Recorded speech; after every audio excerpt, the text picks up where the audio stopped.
ਰਾਜਨੀਤੀ ਦੇ ਦਾਈਏ ਵੱਡੇ ਹੁੰਦੇ ਆ, ਇਹਨੂੰ ਸਮਝਣਾ ਮੇਰੇ ਵਰਗੇ ਨੌ ਸਿੱਖੀਏ ਲਈ ਸੌਖਾ ਨਹੀਂ ਹੁੰਦਾ।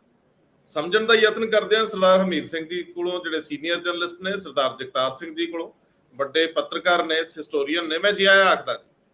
ਥੈਂਕ ਯੂ, ਸ਼ੁਕਰੀਆ ਜੀ। ਦਿੱਲੀ ਦੇ ਵਿੱਚ ਰਾਜਨੀਤੀ ਬੜੀ ਸਰਗਰਮ ਹੋ ਗਈ ਆ ਔਰ ਦਸਤਕ ਸ਼੍ਰੀ ਅੰਮ੍ਰਿਤਸਰ ਸਾਹਿਬ ਤੋਂ ਵੀ ਆ।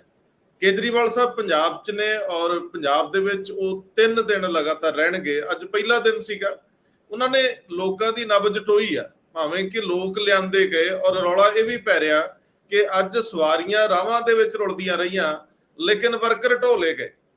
ਇਹ ਸਵਾਲ ਵੱਖਰਾ, ਇਹਦੇ ਉੱਤੇ ਫਿਰ ਜਾਂਦੇ ਆ। ਪਰ ਇਸ ਵੇਲੇ ਜਿਹੜੀ ਗੱਲ ਸਮਝਣ ਵਾਲੀ, ਜਿੱਥੇ ਮੈਂ ਆਪਣੇ ਆਪ ਨੂੰ ਨੌ ਸਿੱਖਿਆ ਸਮਝਣ ਦੀ ਗੱਲ ਕਰ ਰਿਹਾ, ਉਹ ਇਹ ਹੈ ਕਿ ਜਦੋਂ ਭਾਰਤੀ ਜਨਤਾ ਪਾਰਟੀ ਹਿੰਦੂਤਵ ਦੀ ਰਾਜਨੀਤੀ ਨੰਗੇ ਚਿੱਟੇ ਰੂਪ ਚ ਸਾਫ਼ ਕਰ ਦਿੰਦੀ ਆ, ਔਰ ਉਹ ਸਭ ਤੋਂ ਵੱਡਾ ਹਮਲਾ ਸੋਨੀਆ ਗਾਂਧੀ ਤੇ ਬੋਲਦੇ ਨੇ, ਉਹ ਕੇਜਰੀਵਾਲ ਤੇ ਉਧਵ ਠਾਕਰੇ ਨੂੰ ਕਟਹਿਰੇ ਚ ਲਿਆਉਂਦੇ ਨੇ, ਬੜਾ ਸਾਫ਼, ਬੜਾ ਕਲੀਅਰ ਜਿਹਾ ਉਹ ਮੈਸੇਜ ਦਿੰਦੇ ਨੇ ਵੀ ਇਹ ਸਨਾਤਨ ਦੇ ਉੱਤੇ ਹਮਲਾ ਡਿਜ਼ਾਸਟਰ ਨਹੀਂ, ਡਿਜ਼ਾਈਨ ਆ। ਫਿਰ ਮੈਂ ਸਮਝਣ ਤੋਂ ਅਸਮਰਥ ਹੁੰਨਾ ਹੈ ਕਿ ਕੇਜਰੀਵਾਲ ਸਾਹਿਬ ਜਦੋਂ ਅੰਮ੍ਰਿਤਸਰ ਦੇ ਵਿੱਚ ਇਹੀ ਗੱਲ ਕਰ ਰਹੇ, ਜਿੱਥੇ ਕੇਂਦਰ ਦੀ ਸੱਤਾ ਵਨ ਨੇਸ਼ਨ ਵਨ ਪੋਲ ਦੀ ਗੱਲ ਕਰ ਰਹੀ ਹੈ, ਵਨ ਨੇਸ਼ਨ ਵਨ ਇਲੈਕਸ਼ਨ ਦੀ ਗੱਲ ਕਰ ਰਹੀ ਆ, ਤਾਂ ਕੇਜਰੀਵਾਲ ਸਾਹਿਬ ਵਨ ਨੇਸ਼ਨ ਵਨ ਐਜੂਕੇਸ਼ਨ ਦੀ ਗੱਲ ਕਰ ਰਿਹਾ। ਹੁਣ ਮੇਰੀ ਐਜੂਕੇਸ਼ਨ ਤੇ ਮਹਾਰਾਸ਼ਟਰ ਦੀ ਐਜੂਕੇਸ਼ਨ ਜਾਂ ਕੇਰਲ ਦੀ ਐਜੂਕੇਸ਼ਨ 'ਚ ਸਮਾਨਤਾ ਲਿਆ ਕੇ, ਜੇ ਇਤਿਹਾਸ ਦੀ ਸਮਾਨਤਾ ਲਿਆਉਣੀ ਹੋਵੇ, ਸੋਸ਼ਲ ਸਾਇੰਸਸ ਦੀ ਸਮਾਨਤਾ ਲਿਆਉਣੀ ਹੋਵੇ, ਲੈਂਗੁਏਜ ਦੀ ਸਮਾਨਤਾ ਲਿਆਉਣੀ ਹੋਵੇ, ਭਾਸ਼ਾ ਦੀ ਸਮਾਨਤਾ ਲਿਆਉਣੀ ਹੋਵੇ, ਡਿਜ਼ਾਸਟਰ ਤੇ ਡਿਜ਼ਾਈਨ ਇੱਥੇ ਵੀ ਸਮਝਾਉਂਦੇ ਨੇ। ਹੁਣ ਕਿਹਨੂੰ ਕਿਵੇਂ ਸਮਝੀਏ ਸਮਝ ਨਹੀਂ ਆਉਂਦਾ, ਪਰ ਅਸੀਂ ਸਿੱਧੀ ਤੇ ਸੌਖੀ ਭਾਸ਼ਾ ਚੱਲਾਂਗੇ ਕਿ ਅੱਜ ਇੰਡੀਆ INDIA ਵੱਲੋਂ ਸੀਟਾਂ ਦੀ ਵੰਡ ਤੇ ਤਾਲਮੇਲ ਕਮੇਟੀ ਦੀ ਬੈਠਕ ਆ। ਉਧਰ ਭਾਰਤੀ ਜਨਤਾ ਪਾਰਟੀ ਦੀ ਕੇਂਦਰੀ ਚੋਣ ਕਮੇਟੀ ਦੀ ਮੀਟਿੰਗ ਹੈ। ਅਤ ਅਹਿਮ ਮਾਮਲੇ ਨੇ, ਇਹਨਾਂ ਦੇ ਵਿੱਚ ਫੈਸਲੇ ਹੋਣੇ ਨੇ ਕਿ ਕਿਹਨੇ ਕਿਹਦੇ ਨਾਲ ਜਾਣਾ ਹੈ। ਕੇਜਰੀਵਾਲ ਸਾਹਿਬ ਸਾਫ਼ ਕਰ ਦਿੰਦੇ ਨੇ ਇਸੇ ਨਜ਼ਰੀਏ ਤੋਂ। ਉਹਨਾਂ ਦੇ ਸੈਕੰਡ ਇਨ ਕਮਾਂਡ ਰਾਘਵ ਚੱਡਾ ਬੜੇ ਸਾਫ਼ ਲਫ਼ਜ਼ਾਂ 'ਚ ਕਹਿ ਦਿੰਦੇ ਆ ਕਿ ਅਸੀਂ ਵੱਡੇ ਹਿੱਤਾਂ ਲਈ ਛੋਟੀਆਂ ਮੋਟੀਆਂ ਤਿਆਰ ਆ। ਸੋ ਸਵਾਲ ਇਸ ਵੇਲੇ ਦਾ ਸਭ ਤੋਂ ਅਹਿਮ ਆ ਕਿ ਅਸੀਂ ਕਿੱਥੇ ਖੜੇ ਆ ਭਾਰਤ ਦੀ ਰਾਜਨੀਤੀ ਵਿੱਚ, ਪੰਜਾਬ ਦਾ ਸਥਾਨ ਕਿਹੋ ਜਿਹਾ, ਖੇਤਰੀ ਰਾਜਨੀਤੀ ਦਾ, ਔਰ ਜਿਹੜੇ ਇਹ ਲੋਕ ਬਦਲਾਅ ਦੀ ਵਾਲਾ ਹੈ ਇਹਨਾਂ ਦੀ ਗੱਲ। ਇਹਨਾਂ ਸਾਰੇ ਮਾਮਲਿਆਂ ਤੇ ਚੱਲਦੇ ਆ। ਇੱਕ ਦੋ ਵੱਡੇ ਇਸ਼ੂ ਹੋਰ ਨੇ, ਆਪਾਂ ਅੱਗੇ ਚੱਲਾਂਗੇ। ਲੇਕਿਨ ਸਭ ਤੋਂ ਪਹਿਲਾਂ ਸਰਦਾਰ ਹਮੀਤ ਸਿੰਘ ਜੀ, ਇੱਕ ਡੰਕਾ, ਇੱਕ ਦਸਤਕ, ਇੱਕ ਚੋਟ ਨਗਾੜੇ ਤੇ ਲਾਈ ਜਾਂਦੀ ਹੈ ਅੰਮ੍ਰਿਤਸਰ ਤੋਂ। ਮਾਮਲਾ ਸੀਗਾ ਇੱਕ ਸਕੂਲ ਸ਼ੁਰੂ ਕਰਨ ਦਾ, ਸਕੂਲ ਆਫ ਐਮੀਨੈਂਸ। ਮੈਨੂੰ ਲੱਗਦਾ ਗੱਲ ਇੱਥੋਂ ਤੱਕ ਨਹੀਂ ਹੈ, ਗੱਲ ਇੱਕ ਸੁਨੇਹਾ ਦੇਣ ਦੀ ਹੋਈ ਆ। ਕੇਜਰੀਵਾਲ ਸਾਹਿਬ ਆਪਣਾ ਮੋਟਿਵ ਕਲੀਅਰ ਕਰ ਦਿੰਦੇ ਆ ਔਰ ਉਹ ਲੋਕਾਂ ਦੀ ਨਬਜ਼ ਟਟੋਲਦੇ ਨੇ। ਬਹੁਤ ਸਾਰੇ ਲੋਕ ਰਣਜੀਤ ਐਵਨਿਊ 'ਚ ਇਕੱਠੇ ਹੁੰਦੇ ਆ, ਉੱਥੇ ਜੋ ਉਹ ਕਹਿ ਰਹੇ ਨੇ ਉਹਦੇ ਇੱਕ ਅਰਥ ਨੇ, ਦੂਜੇ ਬੰਨੇ ਦੇਸ਼ ਦੀ ਰਾਜਨੀਤੀ 'ਚ ਜੋ ਹੋ ਰਿਹਾ ਉਹਦੇ ਅਰਥ ਨੇ। ਸੋ ਇੱਕ ਵਾਰੀ ਮੈਸੇਜ ਕਲੀਅਰ ਹੋ ਰਹੇ ਨੇ। ਮੈਂ ਰਾਜਨੀਤੀ ਨੂੰ ਕਿਵੇਂ ਸਮਝਾਂ? ਵਨ ਨੇਸ਼ਨ ਵਨ ਐਜੂਕੇਸ਼ਨ, ਦੂਜੇ ਬੰਨੇ ਵਨ ਨੇਸ਼ਨ ਵਨ ਇਲੈਕਸ਼ਨ। ਇਹ ਸਾਰੇ ਮਾਮਲੇ ਮੈਨੂੰ ਲੱਗਦਾ ਇੱਕੋ ਪਿੱਚ ਤੇ ਖੇਡ ਰਹੇ ਨੇ, ਵੱਖਰੇ ਵੱਖਰੀਆਂ ਵਰਦੀਆਂ ਦੇ ਵਿੱਚ ਖੇਡ ਰਹੇ ਨੇ ਤੇ ਵੱਖ-ਵੱਖ ਟੀਮਾਂ ਵੱਲੋਂ ਖੇਡ ਰਹੇ ਨੇ। ਕਿਵੇਂ ਸਮਝੀਏ? ਮੈਂ ਅੱਜ ਦੀ ਗੱਲ ਕਰੂੰਗਾ ਜਿਹੜੀ ਮੇਰੇ ਵਾਸਤੇ ਰੈਵਲੇਸ਼ਨ ਹੈ। ਅੱਜ ਦੀ ਤਰੀਕ ਦੇ ਵਿੱਚ ਪੰਜਾਬ ਵਿੱਚ ਅੱਜ ਵੀ ਸਕੂਲਾਂ ਦੇ ਵਿੱਚ ਤੱਪੜ ਹੈਗੇ ਆ। ਇਹ ਮੇਰੇ ਵਾਸਤੇ ਸ਼ੌਕਿੰਗ ਰੈਵਲੇਸ਼ਨ। ਇੰਨੇ ਸਾਲ ਬਾਅਦ ਆਜ਼ਾਦੀ ਦੇ ਅਸੀਂ ਬਹੁਤ ਵੱਡੀਆਂ ਵੱਡੀਆਂ ਗੱਲਾਂ ਪੰਜਾਬ ਵਿੱਚ ਕਰਦੇ ਕਿ ਸਾਡੀ ਸਭ ਤੋਂ ਐਡਵਾਂਸ ਸਟੇਟ ਜੀ, ਸਾਡੀ GDP ਸਭ ਤੋਂ ਜ਼ਿਆਦਾ ਰਹੀ ਕਿਸੇ ਵੇਲੇ, ਪਰ ਕੈਪੀਟਾ ਇਨਕਮ ਸਭ ਤੋਂ ਜ਼ਿਆਦਾ ਰਹੀ, ਕਿ ਅਸੀਂ ਬੱਚਿਆਂ ਨੂੰ ਟੇਬਲ ਚੇਅਰ ਵੀ ਨਹੀਂ ਦੇ ਸਕੇ ਹੁਣ ਤੱਕ। ਇਹ ਸ਼ਰਮ ਵਾਲੀ ਗੱਲ ਹੈ ਮੇਰੇ ਖਿਆਲ ਦੇ ਵਿੱਚ, ਜਿਹੜੀ ਰੂਲਿੰਗ ਐਲੀਟ ਹੈ ਉਹਦੇ ਵਾਸਤੇ। ਇਹਦੇ ਵਾਸਤੇ ਜਿਨ੍ਹਾਂ ਪਾਰਟੀਆਂ ਨੇ ਹੁਣ ਤੱਕ ਪੰਜਾਬ ਵਿੱਚ ਰਾਜ ਕੀਤਾ ਹੈ ਉਹਨੂੰ ਜਵਾਬ ਦੇਣਾ ਚਾਹੀਦਾ। ਪਹਿਲੀ ਗੱਲ ਤਾਂ ਇਹ ਹੈ, ਕਿਸੇ ਨੂੰ ਤਾਂ ਜਵਾਬਦੇਹ ਹੋਵੋ ਨਾ।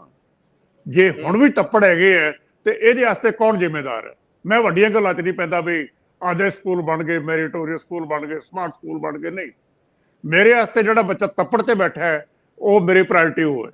ਉਹ ਤੱਪੜ ਤੇ ਅੱਜ ਤੱਕ ਕਿਉਂ ਬੈਠਾ ਹੈ? ਮੈਨੂੰ ਇਹਦਾ ਜਵਾਬ ਚਾਹੀਦਾ, ਸਿੰਪਲ। ਜਦ ਤੱਕ ਤੁਸੀਂ ਉਸ ਬੱਚੇ ਨੂੰ ਤੱਪੜ ਤੋਂ ਉਠਾ ਕੇ ਕੁਰਸੀ ਤੇ ਨਹੀਂ ਬਿਠਾਉਂਦੇ, ਜਿਹੜਾ ਤੁਹਾਡਾ ਐਜੂਕੇਸ਼ਨ ਸਿਸਟਮ ਹੈ, ਜੋ ਮਰਜ਼ੀ ਨਾਰਾ ਦੇਈ ਚੱਲੋ, ਉਹਦਾ ਕੋਈ ਮੀਨਿੰਗ ਨਹੀਂ ਹੈ। ਪਹਿਲਾਂ ਬੇਸਿਕ ਫੈਸਿਲਿਟੀ ਹਰ ਸਕੂਲ ਦੇ ਵਿੱਚ ਪ੍ਰੋਵਾਈਡ ਕਰੋ।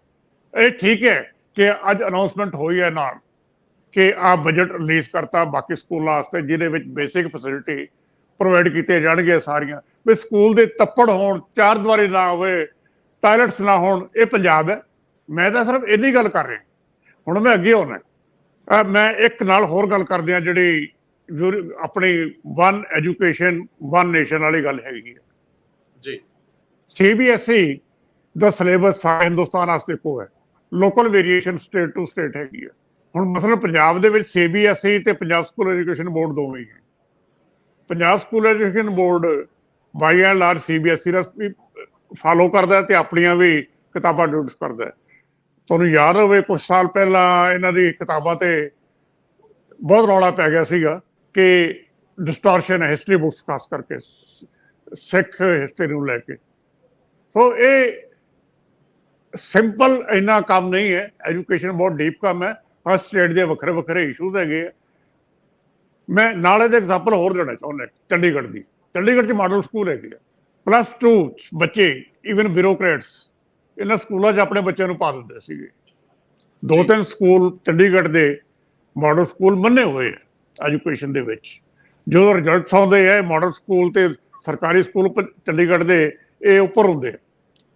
ਪ੍ਰਾਈਵੇਟ ਸਕੂਲ ਜਿਹੜੇ ਸੋ ਕਾਲਡ ਬਹੁਤ ਨਾਂ ਵੱਡੇ ਹੈਗੇ ਆ ਉਹ ਥੱਲੇ ਹੁੰਦੇ ਆ। ਲੇਕਿਨ +2 ਦੇ ਵਿੱਚ ਈਵਨ ਬਿਊਰੋਕਰੇਟ 16 ਸੈਕਟਰ ਦੇ ਸਕੂਲ ਦੇ ਵਿੱਚ ਆਪਣੇ ਬੱਚੇ ਪਾਉਂਦੇ ਸੀ। ਕੀ ਕਾਰਨ ਹੈ ਕਿ ਚੰਡੀਗੜ੍ਹ ਦੇ ਵਿੱਚ ਬਿਨਾਂ ਕੋਈ ਕਿਸੇ ਮਤਲਬ ਕੋਈ ਕ੍ਰੈਡਿਟ ਲਿਆ ਇਹ ਸਕੂਲ ਵਧੀਆ ਚੱਲ ਰਹੇ ਆ, ਸਾਰਿਆਂ ਨੂੰ ਪਤਾ। ਸੇਮ ਸਟਾਫ ਜਿਹੜੇ ਮਾਡਲ ਸਕੂਲ ਹੈ ਉਹ ਟ੍ਰਾਂਸਫਰੇਬਲ ਸਟਾਫ ਹੈ ਸਾਰਿਆਂ ਦਾ ਆਪਸ ਦੇ ਵਿੱਚ। ਫਿਰ ਵੀ 2-3 ਸਕੂਲ ਉਹਦੇ ਚੋਂ ਟੌਪ ਕਰਦੇ।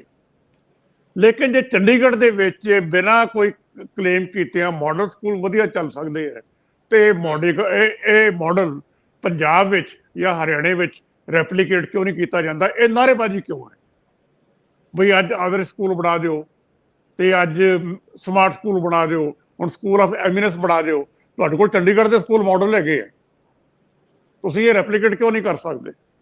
ਸਿਆਸਤ ਵਿੱਚੋਂ ਇਹਦੇ ਵਿੱਚੋਂ ਬੰਦ ਹੋ ਗਏ। ਹੁਣ ਤੁਸੀਂ ਗੱਲ ਕਰੋ ਅਗਲੀ ਸਿਆਸਤ ਦੀ।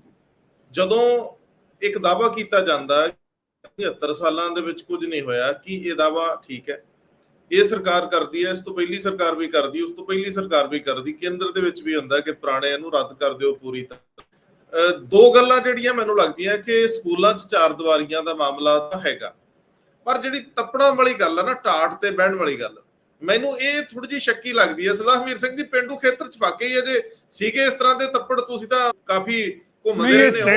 ਇਹ ਸਟੇਜ ਤੋਂ ਕਿਹਾ ਗਿਆ ਅੱਜ, ਮੈਂ ਸਰਕਾਰ ਤੇ ਸ਼ੱਕ ਮੈਂ ਕਿਉਂ ਕਰੂੰਗਾ? ਨਹੀਂ, ਮੈਂ ਉਹੀ ਗੱਲ ਕਹੀ ਹੈ ਕਿ ਹਰਜੋਤ ਬੈਂਸ ਨੇ ਕੈਟੇਗੋਰਿਕ ਕਿਹਾ ਹੈ ਕਿ ਤੱਪੜ ਜਿਹੜੇ ਅਸੀਂ ਟਾਟ ਹੈ ਉਹਨਾਂ ਦੀ ਜਗ੍ਹਾ ਇੰਨਾ ਬਜਟ ਰੱਖ ਲਿਆ, ਟਾਇਲਟਸ ਲਈ ਇੰਨਾ ਰੱਖ ਲਿਆ, ਕੰਧਾਂ ਲਈ ਦੀਵਾਰਾਂ ਲਈ ਇੰਨਾ ਰੱਖ ਲਿਆ। ਪਰ ਮੈਨੂੰ ਡਾਊਟ ਹੈ, ਮੈਨੂੰ ਸ਼ੱਕ ਹੈ ਕਿ ਜਿਹੜੀ ਤੱਪੜ ਵਾਲੀ ਗੱਲ ਆ ਇਹ ਕਿੰਨੇ ਕੁ ਸਕੂਲਾਂ 'ਚ ਕਿੰਨੇ ਪ੍ਰਤੀਸ਼ਤ ਹੋਊਗੀ? ਮੇਰੀ ਦੇਖਣ 'ਚ ਆਇਆ ਨਹੀਂ ਪਿਛਲੇ 10 ਸਾਲਾਂ 'ਚ ਕੁਝ। ਨਹੀਂ, ਪ੍ਰਾਇਮਰੀ ਸਕੂਲਾਂ 'ਚ ਪ੍ਰੋਬਲਮ ਅਜੇ ਵੀ ਹੈ, ਜਿਹੜੇ ਗਵਰਨਮੈਂਟ ਪ੍ਰਾਇਮਰੀ ਸਕੂਲ ਨੇ ਇੱਕ ਹੱਦ ਤੱਕ। ਦੂਜਾ ਜਿਹੜਾ ਪੈਸਾ ਆਉਂਦਾ ਪੰਜਾਬ ਸਰਕਾਰ ਕਿੰਨਾ ਕਰਦੀ ਹੈ ਸਭ ਨੂੰ ਪਤਾ ਹੈ। ਨਾਰਮਲੀ ਸਰਵ ਸਿੱਖਿਆ ਅਭਿਆਨ ਦਾ ਪੈਸਾ ਜਿੰਨਾ ਉੱਥੋਂ ਆਉਂਦਾ, ਪਹਿਲਾਂ ਉਹ 90-10 ਸਕੀਮ ਸ਼ੁਰੂ ਹੁੰਦੀ ਹੈ, ਹੁੰਦੀ ਹੁਣ 50% ਤੇ ਆ ਗਈ। ਜਦੋਂ 50% ਤੇ ਆਉਂਦੀ ਹੈ, ਪਹਿਲਾਂ ਬਹੁਤ ਖਰਚ ਹੋਇਆ। ਕ੍ਰਿਸ਼ਨ ਕੁਮਾਰ ਲੰਮਾ ਸਮਾਂ ਪਹਿਲਾਂ DGA ਸੀ ਤੇ ਫਿਰ ਸੈਕਟਰੀ ਸਕੂਲ ਰਹੇ ਨੇ। ਬਹੁਤ ਪੋਲੀਟੀਸ਼ੀਅਨ ਇਹ ਗੱਲ ਕਰਦੇ ਸੀ ਚੀਫ ਮਿਨਿਸਟਰ ਕੋਲ ਜਾ ਕੇ ਕਿ ਸਾਨੂੰ ਕਿਉਂ ਨਹੀਂ ਦਿੰਦੇ, ਸਾਡੇ ਥਰੂ ਕਿਉਂ ਨਹੀਂ ਖਰਚ ਕਰ ਸਕਦੇ।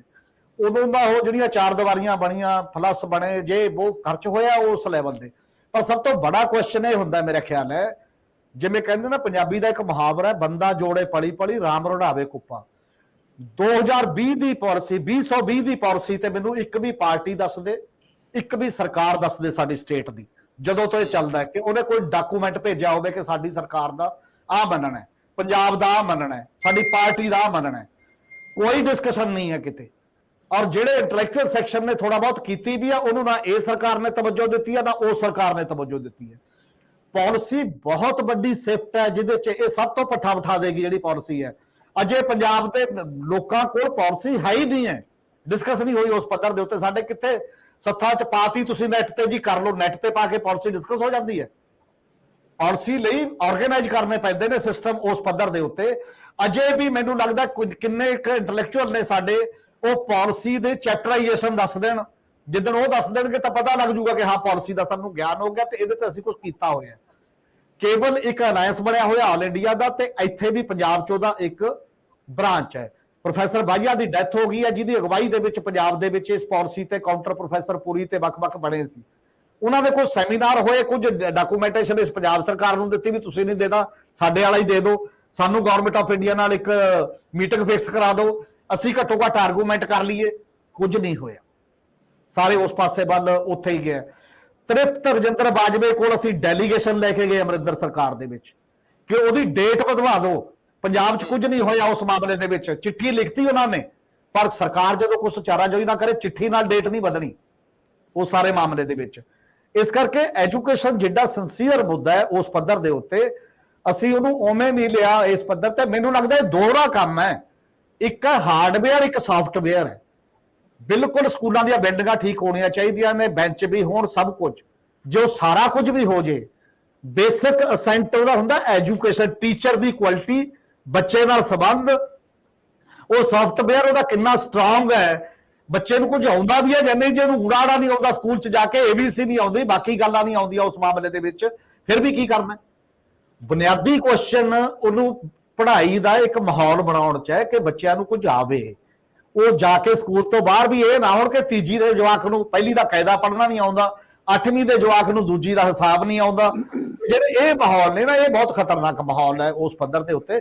ਇਸੇ ਲਈ ਪੰਜਾਬ ਦੇ ਪ੍ਰਾਈਵੇਟ ਜਿਹੜੇ ਸਕੂਲ ਕਲੱਬ ਕਰਤੇ, 600 ਤੋਂ ਜ਼ਿਆਦਾ ਸਕੂਲ ਖਤਮ ਹੋ ਗਿਆ ਕਿਉਂਕਿ 20 ਤੋਂ ਘੱਟ ਬੱਚੇ ਰਹਿ ਗਏ। ਬੱਚਾ ਹੁਣ ਸਰਕਾਰੀ ਸਕੂਲ 'ਚ ਪ੍ਰਾਇਮਰੀ 'ਚ ਉਹੀ ਭੇਜਦਾ ਜਿਹਦੇ ਕੋਲ 100 ਰੁਪਇਆ ਵੀ ਫੀਸ ਦੇਣ ਨੂੰ ਨਹੀਂ, ਉਹ ਛੋਟੇ ਛੋਟੇ ਪ੍ਰਾਈਵੇਟ ਸਕੂਲਾਂ 'ਚ ਵੀ ਭੇਜੀ ਜਾਂਦੇ ਨੇ ਲੋਕ। ਮਾਹੌਲ ਇਸ ਲਈ ਜਿਹੜਾ ਕਾਫੀ ਜ਼ਿਆਦਾ ਹੇਠਾਂ ਨਿਰਾਸ਼ਤਾ ਵਾਲਾ ਹੈ, ਜਿਹੜੇ ਲੋਕਾਂ ਕੋਲ ਹੋਰ ਕੋਈ ਚਾਰਾ ਨਹੀਂ ਜਾਂ ਕਿੱਥੇ ਭੇਜਣੋ ਕਿੱਥੇ ਨਹੀਂ ਹੈ। ਇਹ ਕਾਫੀ ਵੱਡਾ ਇੱਕ ਕੁਐਸਚਨ ਹੈ ਉਸ ਮਾਮਲੇ 'ਚ। ਮੈਂ ਥੋੜੀ ਐਡੀਸ਼ਨ ਹੋਰ ਕਰ ਦਿੰਦਾ, ਸਬਜੈਕਟ ਇਹ ਵਧੀਆ ਗੱਲ ਕਰਨ ਵਾਸਤੇ।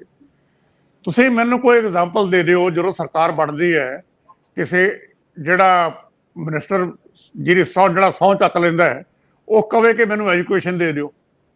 ਮੈਂ ਤਾਂ ਘੱਟੋ ਘੱਟ ਕੋਈ ਨਹੀਂ ਦੇਖਿਆ। ਸਗੋਂ ਜਿਹਨੂੰ ਦੇਣ ਦੀ ਕੋਸ਼ਿਸ਼ ਕੀਤੀ ਜਾਂਦੀ, ਉਹਦੀ ਪਹਿਲੀ ਕੋਸ਼ਿਸ਼ ਹੁੰਦੀ ਹੈ ਕਿ ਜੀ ਇਹ ਤਾਂ ਕਿਸੇ ਹੋਰ ਨੂੰ ਦੇ ਦਿਓ ਜੀ, ਮੇਰਾ ਕੋਈ ਇੰਟਰਸਟ ਨਹੀਂ ਇਹਦੇ 'ਚ। ਸਾਡੀ ਇਹ ਤਾਂ ਪ੍ਰਾਇਰਟੀ ਹੈ, ਅਸੀਂ ਗੱਲਾਂ ਵੱਡੀਆਂ ਕਰਦੇ ਹਾਂ, ਲੇਕਿਨ ਐਜੂਕੇਸ਼ਨ ਦਾ ਮਹਿਕਮਾ ਲੈਣ ਨੂੰ ਕੋਈ ਤਿਆਰ ਨਹੀਂ ਅਲਟੀਮੇਟਲੀ। ਸਰਦਾਰ ਜਗਤਾਰ ਸਿੰਘ ਜੀ ਨੂੰ ਨੈਸ਼ ਮੰਨਿਆ ਜਾਂਦਾ ਹੈ, ਉਹ ਕਹਿੰਦੇ ਇਹਨੂੰ ਐਜੂਕੇਸ਼ਨ ਮਿਲ ਜੇ ਉਹ ਅਗਲੀ ਵਾਰੀ ਜਿੱਤਦਾ ਨਹੀਂ। ਐਗਜ਼ੈਕਟਲੀ ਮੈਂ ਉੱਥੇ ਆਉਣ ਲੱਗਿਆ ਸੀਗਾ। ਆ ਜਿਹੜੇ ਪਿਛਲੇ ਐਸੇ ਮਿਨਿਸਟਰੀ 'ਚ ਇੱਕ ਮੰਤਰੀ ਨੇ ਹੱਥ ਜੋੜ ਕੇ ਛੱਡਿਆ ਵੀ ਮੇਰੇ ਤੋਂ ਵਾਪਸ ਲੈ ਲਓ। ਹਾਂਜੀ, ਸੋ ਇਸ ਕਰਕੇ ਜਿੱਥੇ ਇਹ ਸਿਚੁਏਸ਼ਨ ਹੋਵੇ, ਇਹ ਬੇਸਿਕ ਇਸ਼ੂਜ਼ ਹੈਗੇ ਆ। 2002 ਜਦੋਂ ਕੈਪਟਨ ਅਮਰਿੰਦਰ ਸਿੰਘ ਦੀ ਸਰਕਾਰ ਬਣੀ ਸੀ, ਸੁਰਿੰਦਰ ਸਿੰਘਲਾ ਫਾਈਨਾਂਸ ਮਿਨਿਸਟਰ ਸੀਗੇ, ਉਹਨਾਂ ਨੇ ਦਬ ਕੇ ਕੰਪੇਨ ਕੀਤੀ ਸੀਗੀ ਕਿ ਸਰਕਾਰੀ ਸਕੂਲ ਬੰਦ ਕਰ ਦਿਓ, ਇਹਦੀ ਕੋਈ ਲੋੜ ਨਹੀਂ।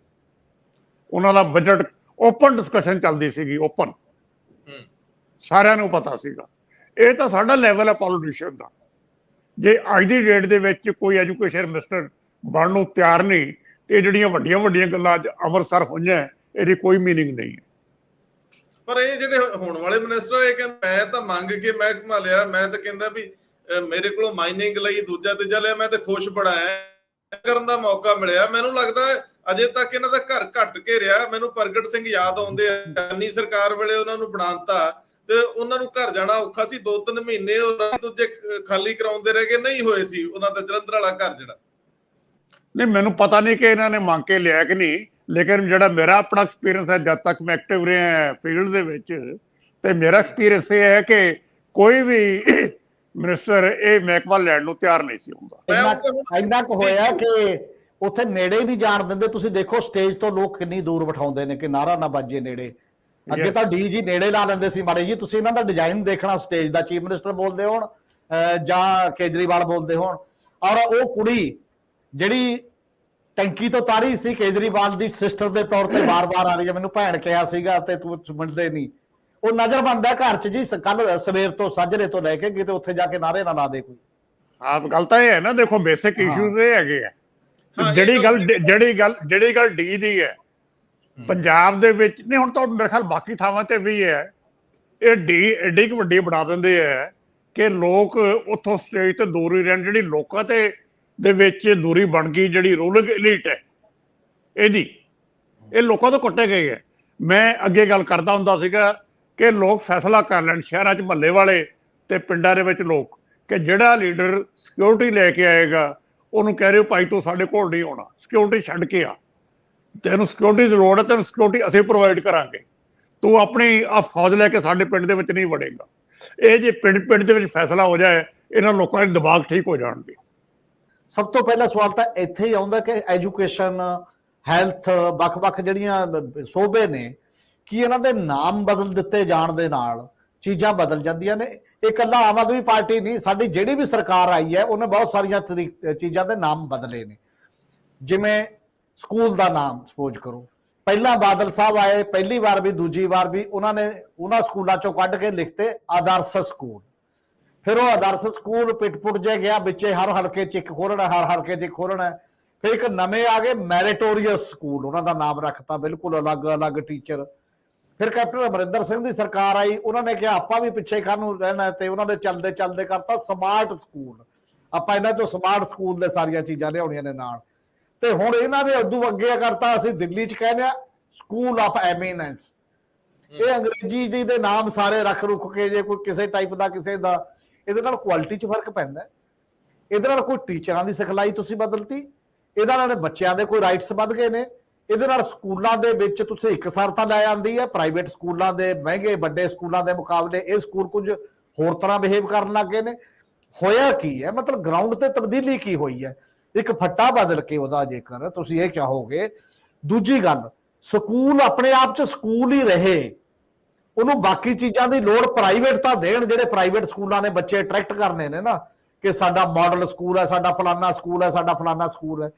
ਗਵਰਨਮੈਂਟ ਦੇ ਤਾਂ ਸਾਰੇ ਸਕੂਲ ਹੀ ਐਮੀਨੈਂਸ ਹੋਣੇ ਚਾਹੀਦੇ ਨੇ, ਆਦਰਸ਼ ਹੋਣੇ ਚਾਹੀਦੇ ਨੇ। ਤੇ ਬਾਕੀ ਤੇ ਇਹ ਵਿਤਕਰੇ ਕਿੱਥੋਂ ਆਏ ਨੇ? ਫਿਰ ਇੱਕ ਪਾਸੇ ਤੁਸੀਂ ਸਭ ਨੂੰ ਬਰਾਬਰ ਦੀ ਐਜੂਕੇਸ਼ਨ ਦੀ ਗੱਲ ਕਰਦੇ ਹੋ, ਤੇ ਦੂਜੇ ਪਾਸੇ ਸਕੂਲ ਹੌਲੀ ਹੌਲੀ ਕਰਦੇ ਕਰਦੇ ਫੱਟੇ ਬਦਲ ਰਹੇ ਹੋ।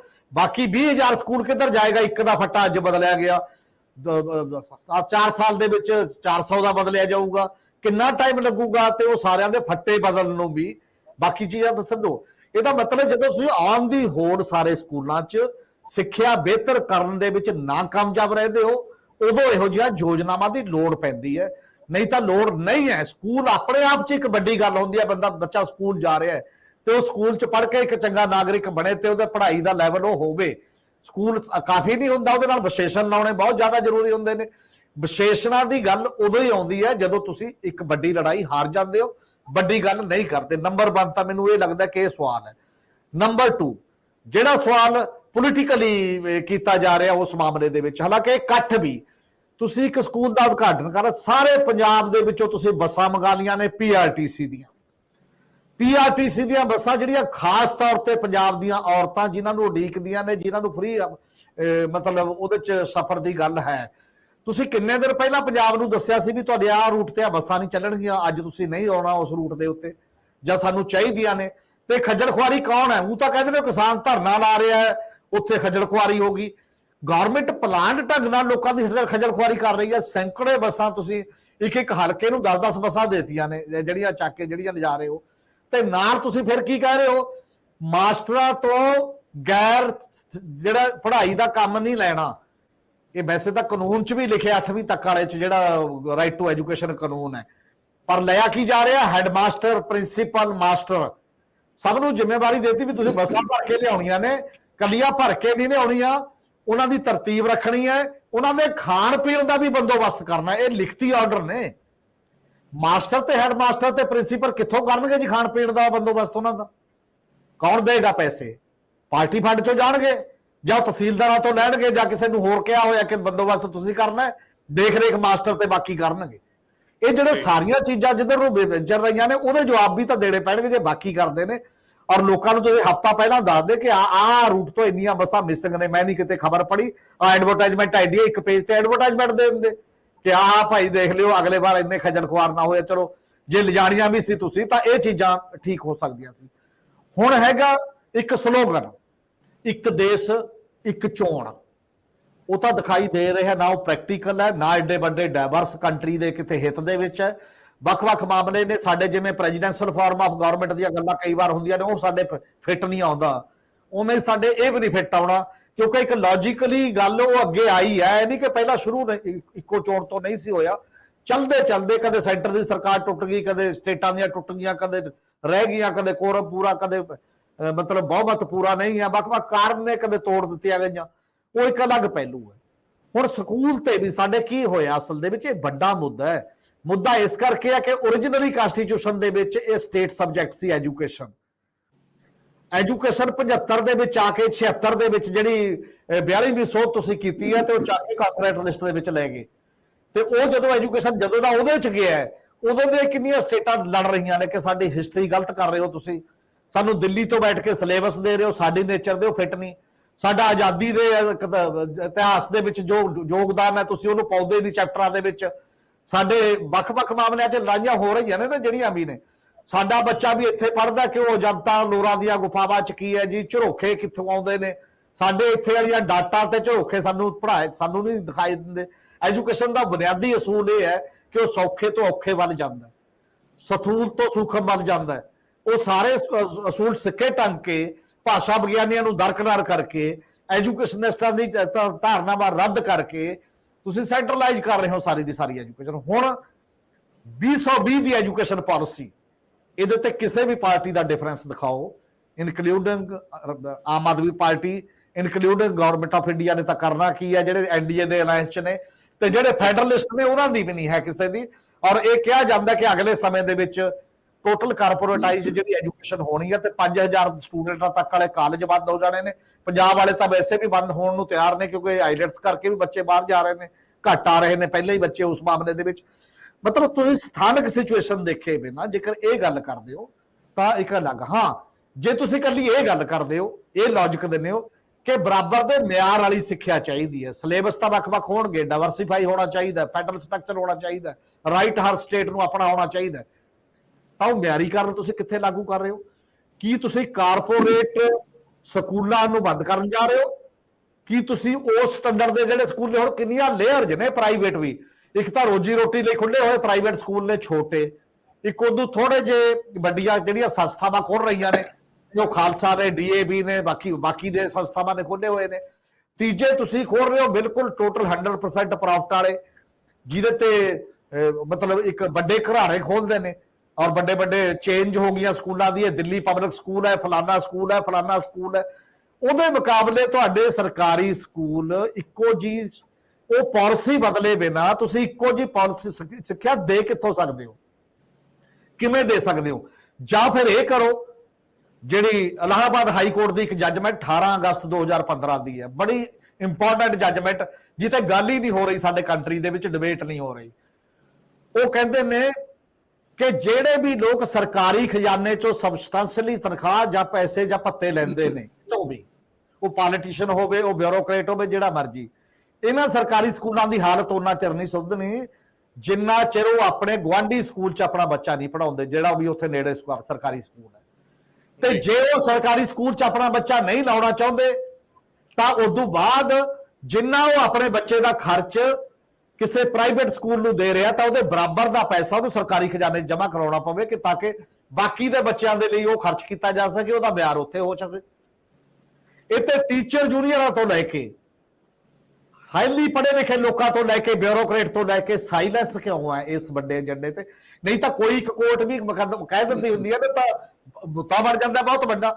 ਇਹ ਮੁੱਦਾ ਤਾਂ ਬਣਦਾ ਨਹੀਂ ਬਣਿਆ ਕਿਉਂਕਿ ਸਾਰਿਆਂ ਦਾ ਇੱਕ ਅੰਡਰਹੈਂਡ ਇੱਕ ਸਮਝੌਤਾ ਇਸ ਲੈਵਲ ਦਾ, ਆਪਾਂ ਵੋਟ ਲੈਣੀ ਆ, ਬਰਾਬਰ ਥੋੜੀ ਕਰਨੇ ਨੇ। ਬਰਾਬਰ ਤਾਂ ਫਿਰ ਬੜਾ ਪੰਗਾ ਪੈ ਜੂ, ਇਹ ਤਾਂ ਸਾਰਿਆਂ ਦੇ ਗਲ ਪੈ ਜੂਗਾ ਇੱਕ ਜੰਜੀਰ, ਜਿਹੜਾ ਸਰਕਾਰੀ ਤਨਖਾਹ ਲੈਂਦਾ ਤੇ ਉਹਦਾ ਜਵਾਕ ਉੱਥੇ ਲਾਓ ਜੀ, ਤੇ ਉਹ ਕਹਿੰਦੇ ਆਪਾਂ ਉਹਨਾਂ ਨਾਲ ਕਿਵੇਂ ਲਾਉਣਾ ਹੈ। ਇਸ ਲਈ ਇਹ ਬਹੁਤ ਬੜੇ ਕੁਐਸਚਨ ਪਾਲਿਸੀ ਦੇ ਨੇ। ਪਾਲਿਸੀ ਮੇਕਿੰਗ ਦੇ ਵਿੱਚ ਸਰਕਾਰ ਜਾਂ ਕੇਜਰੀਵਾਲ ਸਾਹਿਬ ਹੋਣ, ਭਗਵੰਤ ਮਾਨ ਹੋਣ ਜਾਂ ਦੂਜੀਆਂ ਪਾਰਟੀਆਂ ਦੀਆਂ ਸਰਕਾਰਾਂ, ਉਹ ਪਾਲਿਸੀ ਤੇ ਆ ਹੀ ਨਹੀਂ ਰਹੀਆਂ, ਉਹ ਚੁਟਕਲਿਆਂ ਤੇ ਨਾਰਿਆਂ ਤੇ ਆ ਰਹੀਆਂ ਨੇ। ਨਾਰਾ ਦੇ ਦਿਓ, ਸਲੋਗਨ, ਪਾਲਿਸੀ ਕੀ ਕਰਨੀ ਹੈ ਇਹਦੇ ਤੇ ਕੋਈ ਗੱਲ ਨਹੀਂ। ਇਸ ਲਈ ਜਿੰਨਾ ਚਿਰ ਸਲੋਗਨ ਹੀ ਰਹੂਗੀ, ਪਾਲਿਸੀ ਸ਼ਿਫਟ ਨਹੀਂ ਹੋਏਗਾ, ਉਹਨਾਂ ਚਿਰ ਮੈਨੂੰ ਨਹੀਂ ਲੱਗਦਾ ਬਹੁਤ ਕੁਝ ਹੋਣ ਵਾਲਾ ਕਿਸੇ ਵੀ ਰੂਪ ਚ। ਖੈਰ ਸਰਦਾਰ ਜਗਤਾਰ ਸਿੰਘ ਜੀ, ਆਪਾਂ ਪੋਲਿਟਿਕਸ ਤੇ ਆਉਂਦੇ ਆ। ਹਾਂ ਚਲੋ ਆ ਜਾਓ। ਕੋਈ ਪੋਲਿਟਿਕਸ ਵੈਸੇ ਤਾਂ ਜਿਹੜੀ ਅਸੀਂ ਗੱਲ ਕਰ ਰਹੇ ਸਾਰੀ ਰਾਜਨੀਤੀ ਹੈ, ਪਰ ਨਹੀਂ ਮੈਨੂੰ ਲੱਗਦਾ ਕਿ ਇਹ ਜਿਹੜੀ ਆ ਗੱਲ ਅਸੀਂ ਹੁਣ ਕੀਤੀ ਹੈ ਇਹ ਜ਼ਿਆਦਾ ਰੈਲੇਵੈਂਟ ਹੈਗੀ ਹੈ। ਪੋਲਿਟਿਕਸ ਤਾਂ ਆਪਾਂ ਰੂਟੀਨ ਕਰਦੇ ਰਹਿੰਦੇ, ਕੋਈ ਗੱਲ ਨਹੀਂ, ਆਪਾਂ ਕਰ ਲੈਂਦੇ ਹੁਣ। ਦਰਅਸਲ ਜਿਹੜੀ ਰਾਜਨੀਤੀਵਾਨ ਕਰ ਰਹੇ ਆ ਦਿੱਲੀ 'ਚ ਤੇ ਇੱਥੇ, ਇਹ ਰਾਜਨੀਤੀ ਦੇ ਜਾਣੇ ਹੁਣ ਬਈ ਅੱਜ ਜਦੋਂ ਇਹਨਾਂ ਦੀ ਤਾਲਮੇਲ ਕਮੇਟੀ ਦੀ ਮੀਟਿੰਗ ਹੈ, ਉਸੇ ਵੇਲੇ ਬੀਜੇਪੀ ਦੇ ਪ੍ਰਵਕਤਾ ਪੂਰੀ ਤਿਆਰੀ ਨਾਲ ਆ ਕੇ ਹਮਲਾ ਬੋਲਦੇ ਆ, ਤੇ ਇਧਰਲੇ ਬੰਨੇ ਰਾਘਵ ਚੱਡਾ ਕੱਲ ਟਾਈਮਜ਼ ਆਫ ਇੰਡੀਆ 'ਚ ਤੇ ਅੱਜ ਉਹ ਇੱਕ ਪ੍ਰੈਸ ਕਾਨਫਰੰਸ ਦੇ ਵਿੱਚ ਚੀਜ਼ਾਂ ਕਲੀਅਰ ਕਰ ਰਹੇ ਆ। ਮੈਨੂੰ ਲੱਗਦਾ ਪੰਜਾਬ ਦੀ ਅੱਧੀ ਕਾਂਗਰਸ ਤੇ ਵੱਡੇ ਕਾਂਗਰਸੀਆਂ ਦੇ ਸੁਪਨੇ ਭਰ ਜਾਣੇ ਆ, ਤੇ ਜਿਹੜੇ ਮੈਂਬਰ ਪਾਰਲੀਮੈਂਟ ਆ ਉਹਨਾਂ ਦੀਆਂ ਵਾਸ਼ਾਂ ਖਿੜ ਜਾਣੀਆਂ। ਔਰ ਜੇ ਮੈਂ ਹੁਣ ਗੱਲ ਕਰਾਂ ਆਪਣੇ ਇੱਥੇ ਰਵਨੀਤ ਬਿੱਟੂ ਦੀ, ਉਹ ਵੀ ਕੱਲ ਦੇ ਬੜੇ ਤੱਤੇ ਹੋਏ ਫਿਰਦੇ ਆ। ਪ੍ਰਤਾਪ ਸਿੰਘ ਬਾਜਵਾ ਨਾਲ ਉਹਨਾਂ ਦੀ ਕਦੇ ਯਾਰੀ ਜੋਰੀ ਵੀ ਸੀ, ਹੁਣ ਉਹਨਾਂ ਨੂੰ ਉਹਨਾਂ ਨੇ ਨਿਸ਼ਾਨੇ ਤੇ ਲਿਆ ਹੋਇਆ। ਤੁਸੀਂ ਮੈਨੂੰ ਪੋਲਿਟਿਕਸ ਸਮਝਾਓ, ਮੈਂ ਨਹੀਂ ਕਹਿੰਦਾ ਕਿੱਥੋਂ ਕਿੱਧਰ ਨੂੰ ਪਾਉਣੀ ਆ, ਮੈਨੂੰ ਪਤਾ ਤੁਸੀਂ ਵਾਹਣੇ ਪਾ ਲੈਣੀ ਜਦੋਂ ਪਾਈ। ਸਾਬਿਤ ਪਾਤਰਾ ਇਹਨਾਂ ਦੇ ਸਪੋਕਸਪਰਸਨ ਹੈਗੇ ਆ ਤੇ ਬਹੁਤ ਤਿੱਖਾ ਬੋਲਦੇ ਆ ਬੀਜੇਪੀ ਦੇ। ਰਾਦਰ ਉਹ ਟੀਵੀ ਤੇ ਹੀ ਰਹਿੰਦੇ ਆ ਪਰਮਾਨੈਂਟਲੀ, ਤੇ ਅੱਜ ਉਹਨਾਂ ਨੇ ਪ੍ਰੈਸ ਕਾਨਫਰੰਸ ਕੀਤੀ ਹੈ ਤੇ ਬੜਾ ਸ਼ਾਰਪ ਅਟੈਕ ਕੀਤਾ ਹੈ ਅਪੋਜੀਸ਼ਨ ਤੇ, ਸਨਾਤਨ ਧਰਮ ਨੂੰ ਲੈ ਕੇ। ਬੜਾ ਕਮਾਲ ਦੀ ਗੱਲ ਹੈ। ਤੇ ਟਾਰਗੇਟ ਮੇਨ ਹੈ ਸੋਨੀਆ ਗਾਂਧੀ, ਤੇ ਗੱਲ ਵਰਚੁਅਲੀ ਹਿੰਦੂਤਵ ਦੀ ਕਰ ਰਹੇ ਹੈ। ਮੇਰਾ ਸਿੰਪਲ ਜਿਹਾ ਇੱਕ ਪਹਿਲਾਂ ਦਾ ਪੁਆਇੰਟ ਹੈਗਾ ਕਿ ਜਿਸ ਪਾਰਟੀ ਨੇ 9 ਸਾਲ ਲਗਾਤਾਰ ਹਿੰਦੁਸਤਾਨ ਤੇ ਰਾਜ ਕੀਤਾ ਹੋਵੇ, ਉਹ ਆਪਣੀ ਪਰਫਾਰਮੈਂਸ ਦੀ ਜ਼ਿਕਰ ਨਾ ਕਰੇ। ਹੁਣ G20 ਹੋ ਕੇ ਹਟਿਆ ਤੇ ਮੋਦੀ ਸਾਹਿਬ ਦੀ ਐਡੀ ਵੱਡੀ ਪ੍ਰੋਜੈਕਸ਼ਨ ਹੋਈ ਹੈ, 4100 ਕਰੋੜ ਰੁਪਇਆ ਖਰਚਿਆ ਗਿਆ ਸਾਰੇ ਕੰਮ ਤੇ, ਜਦ ਕਿ ਓਰੀਜਨਲ 600 ਕਰੋੜ ਰੱਖਿਆ ਗਿਆ ਸੀਗਾ। ਜਿਹੜਾ ਬਜਟ ਓਰੀਜਨਲ 660 ਕਰੋੜ ਹੈ ਕਿ 600 ਕਰੋੜ ਹੈ, 4100 ਕਰੋੜ ਖਰਚ ਹੋਇਆ। ਤੇ ਇਹ ਵੀ ਆ ਗਿਆ ਕਿ ਬਾਕੀ ਮੁਲਕਾਂ ਦੇ ਪੈਸੇ ਕਿਹੜੇ ਕਿਹੜੇ ਸਾਲ ਕਿੰਨੇ ਨੇ ਖਰਚ ਹੋਏ ਹੈ। ਹੁਣ ਤੱਕ ਦਾ ਸਭ ਤੋਂ ਵੱਡਾ ਬਜਟ ਇਸ ਫੰਕਸ਼ਨ ਤੇ G20 ਤੇ ਹੋਇਆ। ਫੰਕਸ਼ਨ ਲਫ਼ਜ਼ ਵਰਤ ਰਹੇ, ਇਹ ਬੇਸਿਕਲੀ ਤਾਂ ਫੰਕਸ਼ਨ ਹੀ ਹੁੰਦੇ ਆ। ਤੇ ਅਸੀਂ ਖਾਸ ਕਰਕੇ ਜਿਵੇਂ ਇਹਨੂੰ ਪ੍ਰੋਜੈਕਟ ਕੀਤਾ ਕਿ ਬਹੁਤ ਵੱਡੀ ਗੱਲ ਹੈ, ਇਹ ਤਾਂ ਰੋਟੇਸ਼ਨਲ ਪ੍ਰੈਜ਼ੀਡੈਂਸੀ ਹੁੰਦੀ ਹੈ, ਉਹ ਗੱਲ ਵੱਖਰੀ ਹੈਗੀ ਹੈ। ਬਈ ਆਪਣੀ ਪਰਫਾਰਮੈਂਸ ਤੇ ਇਹ ਬੀਜੇਪੀ ਗੱਲ ਕਿਉਂ ਨਹੀਂ ਕਰ ਰਹੀ, ਵਾਰ-ਵਾਰ ਹਿੰਦੂਤਵਾ ਦੇ ਇਸ਼ੂਜ਼ ਕਿਉਂ ਲੈ ਕੇ ਆ ਰਹੀ ਹੈ? ਇਹਦਾ ਮਤਲਬ ਇਹ ਹੈ ਕਿ ਪਾਰਟੀ ਅੰਦਰੋਂ ਹਿੱਲੀ ਹੋਈ ਹੈ। ਇਹਨਾਂ ਨੂੰ ਪਤਾ ਹੈ ਕਿ ਜਿਹੜੀ ਪਰਫਾਰਮੈਂਸ ਹੈਗੀ ਹੈ ਉਹਦੇ ਤੇ ਇਹਨਾਂ ਨੂੰ ਵੋਟ ਨਹੀਂ ਪੈਣੀ। ਅੱਜ ਦੀ ਤਰੀਕ ਦੇ ਵਿੱਚ ਡੀਮੋਨੇਟਾਈਜੇਸ਼ਨ ਦਾ ਜਿਹੜਾ ਅਸਰ ਹੈਗਾ ਉਹ ਹੁਣ ਤੱਕ ਨਹੀਂ ਗਿਆ, GST ਦਾ ਅਸਰ ਹੁਣ ਤੱਕ ਨਹੀਂ ਗਿਆ, ਆਮ ਆਦਮੀ ਦਾ ਕਚੂਮਰ ਨਿਕਲਿਆ ਹੋਇਆ, ਮਹਿੰਗਾਈ ਵੱਧ ਰਹੀ ਹੈ ਲਗਾਤਾਰ, ਕੋਈ ਘਟ ਨਹੀਂ ਰਹੀ। ਸੋ ਜਦੋਂ ਇਹ ਸਮਝ ਇਹਨਾਂ ਨੂੰ ਹੈਗੀ ਹੈ ਕਿ ਸਾਡੀ ਪਰਫਾਰਮੈਂਸ ਤੇ ਲੋਕ ਵੋਟ ਸਾਨੂੰ ਨਹੀਂ ਦੇਣਗੇ, ਇਹ ਏਜੰਡਾ ਫਿਰ ਵਾਰ-ਵਾਰ ਡਿਵਿਸਿਵ ਲੈ ਕੇ ਆਉਂਦੇ ਆ। 2019 ਦੇ ਵਿੱਚ ਪੁਲਵਾਮਾ ਇਹਨਾਂ ਦੇ ਵਾਸਤੇ ਆ ਗਿਆ ਸੀਗਾ, ਨਹੀਂ ਤਾਂ ਉਸ ਵੇਲੇ ਵੀ ਇਹਨਾਂ ਦੀ ਹਾਲਤ ਵਿਗੜੀ ਹੋਈ ਸੀਗੀ। ਅੱਜ ਦੀ ਤਰੀਕ ਦੇ ਵਿੱਚ ਜੇ ਪਰਫਾਰਮੈਂਸ ਤੇ ਵੋਟਾਂ ਮੰਗਣਗੇ ਤੇ ਇਹਨਾਂ ਦੀ ਹਾਲਤ ਵਿਗੜੀ ਹੋਈ ਹੈ। ਇਹਨਾਂ ਕੋਲੇ ਕਹਿਣ ਨੂੰ ਕੁਝ ਨਹੀਂ ਹੈ। ਹਿੰਦੂਤਵਾ ਦਾ ਲਿਆਉਣਾ ਸਿੱਧਾ ਹੀ ਇਹਦਾ ਅਸਰ ਹੈ।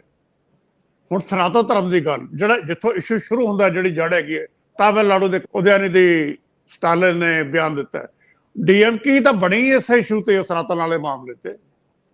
ਅੱਜ ਦਾ ਇਸ਼ੂ ਥੋੜੀ, ਉਹ ਤਾਂ 100 ਸਾਲ ਪੁਰਾਣਾ ਇਸ਼ੂ ਉਹਨਾਂ ਦਾ। ਤਾਂ ਹੁਣ ਜਾਣ ਕੇ ਉਹਨੂੰ ਹਵਾ ਦਿੱਤੀ ਜਾ ਰਹੀ ਹੈ। ਜੇ ਜਾਤ ਪਾਤ ਸਨਾਤਨ ਧਰਮ ਦੇ ਵਿੱਚ ਹੈ ਤੇ ਫਿਰ ਉਹਨੂੰ ਗੱਲ ਤਾਂ DMK ਨੇ ਹੀ ਇਸ਼ੂ ਟੇਕਅਪ ਕੀਤਾ ਹੋਇਆ ਨਾ ਉੱਥੇ, ਕਿ ਜਾਤ ਪਾਤ ਅਸੀਂ ਖਤਮ ਕੀਤੀ ਹੈ। ਸਿੱਖਾਂ ਦੇ ਵਿੱਚ ਵੀ ਜਾਤ ਪਾਤ ਰਹਿ ਗਈ ਹੈ, ਗੁਰੂ ਨਾਨਕ ਨੇ ਖਤਮ ਕੀਤੀ, ਸਿੱਖ ਫਿਰ ਉਹ ਸਿੱਖ ਕੁਝ ਡਿੱਗੇ ਹੋਏ ਹੈ, ਉਹ ਗੱਲ ਵੱਖਰੀ ਹੈਗੀ ਹੈ। ਲੇਕਿਨ ਜੇ ਜਾਤ ਪਾਤ ਸਨਾਤਨ ਦੇ ਵਿੱਚ ਹੈ, ਫਿਰ ਡਿਫੈਂਡ ਕਿਉਂ ਕੀਤਾ ਜਾ ਰਿਹਾ? ਕਿਸ ਵੈਲਿਊ ਸਿਸਟਮ ਨੂੰ ਡਿਫੈਂਡ ਕੀਤਾ ਜਾ ਰਿਹਾ? ਹੁਣ ਲਿਆਏ ਵਿੱਚ ਸੋਨੀਆ ਗਾਂਧੀ 1999 ਦੀ ਲੋਕ ਸਭਾ ਇਲੈਕਸ਼ਨ ਦੇ ਵਿੱਚ ਸੋਨੀਆ ਗਾਂਧੀ ਸਿੰਗਲ ਮੁੱਦਾ ਸੀ ਜੀ ਤੇ ਇਲੈਕਸ਼ਨ ਲੜੀ ਗਈ ਸੀ। Foreign origin of Sonia Gandhi, ਕੱਲੀ ਬੀਜੇਪੀ ਨਹੀਂ, ਇਹਨਾਂ ਦੇ ਅਲਾਇੰਸ ਪਾਰਟਨਰ ਪੰਜਾਬ ਵਿੱਚ ਸ਼੍ਰੋਮਣੀ ਅਕਾਲੀ ਦਲ, ਇਹਨਾਂ ਕੋਲ ਵੀ ਮੁੱਦਾ ਇੱਕੋ ਹੀ ਸੀਗਾ। ਉਸੇ ਇਲੈਕਸ਼ਨ ਸੁਖਬੀਰ ਸਿੰਘ ਬਾਦਲ ਇਲੈਕਸ਼ਨ ਆ ਰਹੇ ਸੀ ਪੰਜਾਬ ਦੇ ਵਿੱਚ, ਹੁਣ ਵੀ ਇਹ ਸੋਨੀਆ ਨੂੰ ਟਾਰਗੇਟ ਕਰਨ ਲੱਗੇ ਹੈ। ਇਹਦਾ ਮਤਲਬ ਇਹ ਹੈ ਇਹ ਓਪਨਲੀ ਹਿੰਦੂਤਵਾ ਏਜੰਡਾ ਲੈ ਕੇ ਆ ਰਹੇ ਹੈ। ਇਹਦਾ ਸਿੱਧਾ ਜਿਹਾ ਮਤਲਬ ਇਹ ਹੈ। ਸਰਦਾਰ ਹਰਮੀਤ ਸਿੰਘ ਜੀ, ਇਹ ਮਾਮਲਾ ਜਦੋਂ ਅਸੀਂ ਇਸ ਰੂਪ ਚ ਐਡਰੈਸ ਕਰ ਰਹੇ ਹਾਂ ਤਾਂ ਇਹਦਾ ਇੱਕ ਨੁਕਾਤੀ ਜਿਹੜਾ ਹਮਲਾ ਸੀ, ਉਹਦਾ ਇੱਕ ਨੁਕਾਤੀ ਕੋਣ ਇਹੀ ਸੀਗਾ ਕਿ ਇਹ ਘਮੰਡੀਆ, ਇਹ ਸਨਾਤਨ, ਇਹ ਹਿੰਦੂ ਧਰਮ ਦੇ ਖਿਲਾਫ ਇਹ ਜਿਹੜੀ ਤਾਲਮੇਲ ਕਮੇਟੀ ਆ, ਐਂਟੀ ਹਿੰਦੂ, ਮਤਲਬ ਉਹਨਾਂ ਨੇ ਪੂਰਾ ਫੋਕਸ ਇਸ ਗੱਲ ਤੇ ਰੱਖਿਆ ਕਿ ਦੇਸ਼ ਦੇ ਬਹੁਗਿਣਤੀ ਲੋਕਾਂ ਦੇ ਖਿਲਾਫ ਇਹ ਸੀਟਾਂ ਦੀ ਤਾਲਮੇਲ ਕਰ ਰਿਹਾ। ਤੇ ਇਹ ਤਾਲਮੇਲ ਨਹੀਂ ਕਰ ਰਹੇ, ਇਹ ਐਂਟੀ ਹਿੰਦੂ ਤਾਲਮੇਲ ਕਮੇਟੀ ਆ, ਉਹਨਾਂ ਨੇ ਇਹਦਾ ਜ਼ਿਕਰ ਕੀਤਾ ਹੈ। ਦੂਜੇ ਬੰਨੇ ਅੱਜ ਭਾਰਤੀ ਜਨਤਾ ਪਾਰਟੀ ਦੀ ਵੀ ਕੇਂਦਰੀ ਚੋਣ ਕਮੇਟੀ ਬੈਠ ਰਹੀ ਆ। ਹੁਣ ਸਵਾਲ ਇਸ ਗੱਲ ਦਾ ਹੈ ਕਿ ਦੇਸ਼ ਦੀ ਰਾਜਨੀਤੀ ਵਿੱਚ ਜੇ ਇਹ ਧਾਰਾ ਵਹਿੰਦੀ ਆ, ਹੁਣ ਇਸ ਸਥਿਤੀ ਦੇ ਵਿੱਚ ਲੋਕ ਕਿਵੇਂ ਰਿਐਕਟ ਕਰਨਗੇ? ਤੁਹਾਨੂੰ ਲੱਗਦਾ ਕਿ ਅਜੇ ਵੀ ਇਹ ਪੱਤਾ ਉਵੇਂ ਹੀ ਚੱਲੂਗਾ ਜਿਵੇਂ ਇਹ ਪਹਿਲਾਂ ਚੱਲੀ ਗਿਆ? ਹੁਣ ਕਿਉਂਕਿ ਕਾਂਗਰਸ ਵੀ ਕਿਤੇ ਚਲਾਉਂਦੀ ਰਹੀ ਆ, ਅੱਜ ਦੇ ਦਿਨ ਦੇ ਵਿੱਚ ਹੁਣ ਇਹ ਸਾਰੀ ਸੀਨ ਜਿਹੜਾ ਬਣਿਆ, ਇਹਨੂੰ ਤੁਸੀਂ ਕਿਵੇਂ ਦੇਖਦੇ ਹੋ? ਵੈਸੇ ਤਾਂ ਬੀਜੇਪੀ ਨੇ ਪਹਿਲਾਂ ਚਲਾਇਆ, 2 ਵਾਰ ਇਹ ਪਤਾ ਚੱਲਿਆ ਹੀ ਹੈ ਤੇ ਉਸ ਤੋਂ ਬਾਅਦ ਤੇ ਕੋਸ਼ਿਸ਼ ਇਹ ਵੀ ਸੀ ਵੀ ਨਾਲ ਉਹਨਾਂ ਦੀ ਦੂਜੇ 2-3 ਇਸ਼ੂ ਵੱਡੇ ਕੀਤੇ ਜਾਣ। ਇੱਕ ਇਹ ਕੀਤਾ ਜਾਏ ਕਿ ਗਰੀਬਾਂ ਨੂੰ ਅਸੀਂ ਕੀ ਦੇ ਰਹੇ ਹਾਂ। ਪਹਿਲਾਂ ਜਿਵੇਂ ਪਿਛਲੀ 2019 ਚ ਉਹਨਾਂ ਨੇ ਕਿਹਾ ਸੀ ਪਾਣੀ ਪਹੁੰਚਾਤਾ, ਅਸੀਂ ਬਿਜਲੀ ਪਹੁੰਚਾਤੀ ਪਿੰਡ, ਅਸੀਂ ਸਿਲੰਡਰ ਦੇਤਾ ਮੁਫਤ, ਅਸੀਂ ਬਾਕੀ ਚੀਜ਼ਾਂ, ਪਰ ਕਰਦੇ ਕਰਦੇ ਲੋਕਾਂ ਨੂੰ ਪਤਾ ਲੱਗ ਗਿਆ ਵੀ ਸਿਲੰਡਰ ਦਾ ਰੇਟ ਕਿੱਥੋਂ ਤੱਕ ਵਗ ਗਿਆ। ਬਾਕੀ ਸਾਰੀਆਂ ਚੀਜ਼ਾਂ ਲੋਕਾਂ ਨੇ ਕਿਹਾ ਵੀ ਆਹ ਪਿਆ ਭਾਈ, ਭਰਾਇਆ ਨਹੀਂ ਜਾਂਦਾ ਸਾਡੇ ਤੋਂ ਤਾਂ, ਤੇ ਅਸੀਂ ਮੁੜ ਕੇ ਸਟੋਵ ਤੇ ਆ ਗਏ। ਜਾਂ ਬਾਕੀ ਜਿਹੜੀਆਂ ਜਦੋਂ ਪ੍ਰੈਕਟਿਸ ਦੇ ਵਿੱਚ ਚੀਜ਼ਾਂ ਲੰਮਾ ਸਮਾਂ ਨਹੀਂ ਟਿਕ ਪਾਈਆਂ ਤਾਂ ਉਦੋਂ ਬਾਅਦ ਮੋੜ ਕੇ ਫਿਰ ਉਹ ਲੌਜਿਕ ਚੱਲਦਾ ਨਹੀਂ ਹੈ ਬਾਰ-ਬਾਰ ਜਿਹੜਾ ਇੱਕ ਚੀਜ਼। ਤੇ ਹੁਣ ਖਾਸ ਤੌਰ ਤੇ ਜੇ ਤਾਂ ਉਹ ਡਿਵੀਜ਼ਨ ਰਹਿੰਦੀ ਇਹਨਾਂ ਦੀ ਅਲਾਈਅੰਸ ਦੇ ਵਿੱਚ, ਅਲਾਈਅੰਸ ਨਾ ਬਣ ਪਾਉਂਦੀ ਜਿਵੇਂ ਇੰਡੀਆ ਅਲਾਈਅੰਸ ਬਣ ਗਿਆ, ਸ਼ਾਇਦ ਬੀਜੇਪੀ ਚ ਪੈਨਿਕ ਨਹੀਂ ਸੀ ਜ਼ਿਆਦਾ, ਉਹਨੂੰ ਐ ਸੀ ਫਿਰ ਵੀ ਚੱਲ ਜੂਗਾ ਕੰਮ ਇਹ ਸਾਰੀਆਂ ਗੱਲਾਂ ਨਾਲ। ਇਸ ਲਈ ਉਨਾ ਜ਼ਿਆਦਾ ਬੀਜੇਪੀ ਨੇ ਜਿਹੜਾ ਹਿੰਦੂਤਵੀ ਏਜੰਡਾ ਓਪਨ ਖੁੱਲ੍ਹੇਆਮ ਉਵੇਂ ਨਹੀਂ ਉਭਾਰਿਆ ਸੀ ਜਿਵੇਂ ਪਿਛਲੇ ਸਮੇਂ ਦੇ ਵਿੱਚ ਦੀ ਜਿਹੜਾ ਬਾਕੀ ਗੱਲਾਂ ਵੀ ਕਰਦੇ ਰਹੇ।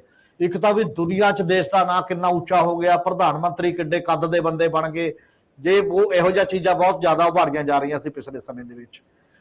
ਪਰ ਉਦੋਂ ਤੋਂ ਲੈ ਕੇ ਜਦੋਂ ਤੋਂ ਇੰਡੀਆ ਅਲਾਈਅੰਸ ਦੀ ਗੱਲ ਚੱਲੀ, ਉਹ ਮਨੀਪੁਰ ਹੋਵੇ, ਨੂਹ ਹੋਵੇ, ਜਾਂ ਕਿਸੇ ਦਾ ਇੱਕ ਬਿਆਨ ਆ ਜੇ, ਉਹ ਬਿਆਨ ਨੂੰ ਕਿਵੇਂ ਘੁਮਾਉਣਾ ਹੈ ਮੁੜ ਕੇ, ਇਹ ਨੈਰੇਟਿਵ ਬੀਜੇਪੀ ਨੂੰ ਪੂਰਾ ਆਉਂਦਾ ਵੀ ਆਪਾਂ ਇਸ ਤਰੀਕੇ ਨਾਲ ਕਰਨਾ ਹੈ।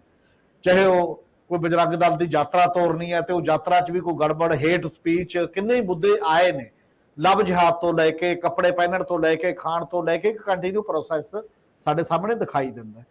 ਤੇ ਹੁਣ ਵੀ ਉਹਨਾਂ ਨੂੰ ਮੇਰਾ ਖਿਆਲ ਉਹਨਾਂ ਨੇ ਇੱਕ ਗੱਲ ਸਟ੍ਰੈਟਜੀਕਲੀ ਸਮਝ ਲਈ, ਆ ਜਿਹੜੀਆਂ 4-5 ਰਾਜਾਂ 'ਚ ਚੋਣਾਂ ਨੇ, ਸਭ ਤੋਂ ਪਹਿਲਾਂ ਤਾਂ ਆਈਆਂ ਖੜੀਆਂ ਨੇ ਨਾ, ਆ ਜਿਹੜੀ ਇਲੈਕਸ਼ਨ ਕਮੇਟੀ ਦੀ ਉਹਨਾਂ ਦੀ ਹੋ ਰਹੀ ਹੈ, ਉਹ ਵੀ 4 ਰਾਜਾਂ ਦੇ ਉਮੀਦਵਾਰਾਂ ਵਾਸਤੇ ਹੋ ਰਹੀ ਹੈ, ਕਿਉਂਕਿ ਬੜਾ ਟਫ ਮਾਹੌਲ ਹੈ ਮੱਧ ਪ੍ਰਦੇਸ਼ ਤੇ ਰਾਜਸਥਾਨ 'ਚ ਖਾਸ ਤੌਰ ਦੇ ਉੱਤੇ, ਤੇ ਵੱਖ-ਵੱਖ ਥਾਵਾਂ ਦੇ ਉੱਤੇ ਵੀ ਇਹ ਕਿਹਾ ਜਾ ਰਿਹਾ ਕਿ ਕਾਫੀ ਔਖਾ ਕੰਮ ਹੈ, ਤੇ ਇਹ ਉਹਦੇ ਬਾਰੇ ਸੋਚਿਆ ਜਾ ਰਿਹਾ।